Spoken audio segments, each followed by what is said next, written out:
Throughout medical school, and even before, in undergraduate school, I loved science, and I loved actually being on the bench because it seemed like it wasn't just book work, it was real experiments.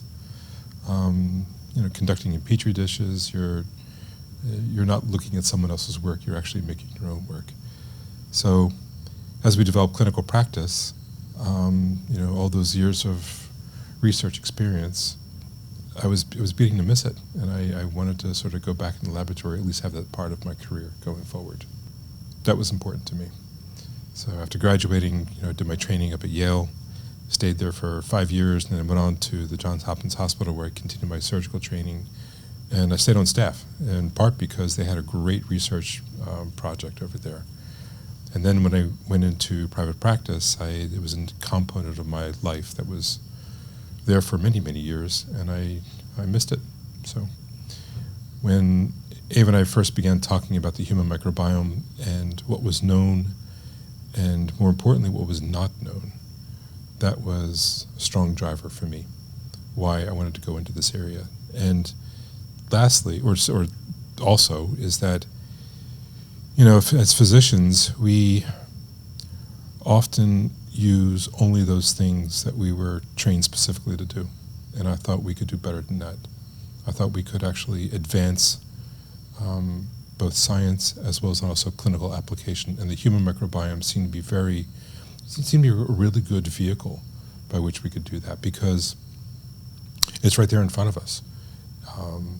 And importantly, because it is looking at bacteria and essentially looking at derivatives from probiotics, then there's a possibility that we will not have to go the drug route, which can take a decade and incredible amounts of investment.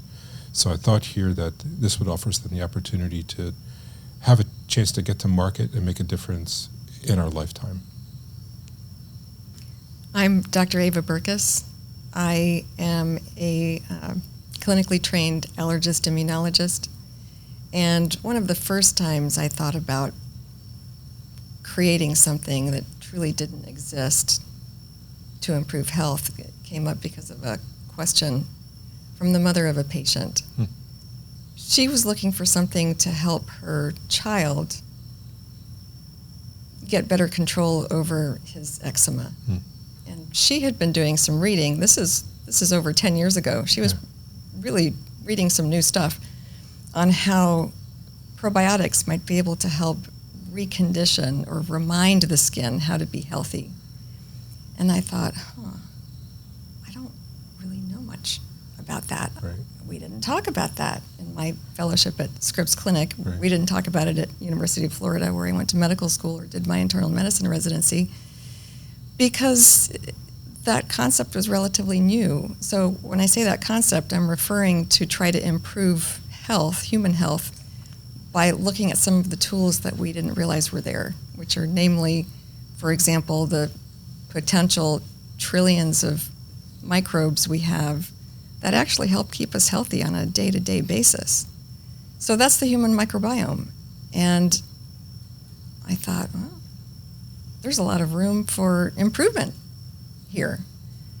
Medications are generally made with chemicals, but chemicals have they have huge advantages, but they also have some big disadvantages. And more people that I was meeting in my practice didn't really want to use drugs. They wanted to get themselves back to the state of health that was missing. So I thought this might be a really good way to help people become healthier and maybe even stay that way.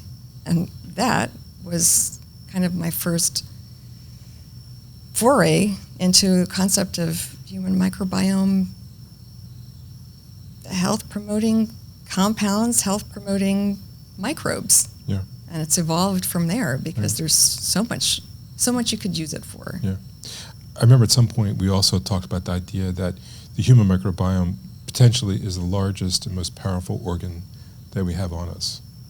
And it is able to metabolize our daily nutrition, but it's also able to metabolize then drugs that we're taking, and potentially one of the explanations as to why some drugs are not working for us, because the human microbiome is metabolizing drugs differently in different people, and may be beneficial in some people and not beneficial in others. And you remember we talked about that guy Jeremy Nicholson, pharmacometabonomics, where it looked at the metabolism, for example, of Tylenol, and whether it's good or it's bad, depending on the bacterial species that's actually in you. And that's what really struck me, that this is a powerful organ system that we, like you said earlier, in medical school, they didn't say a word about it.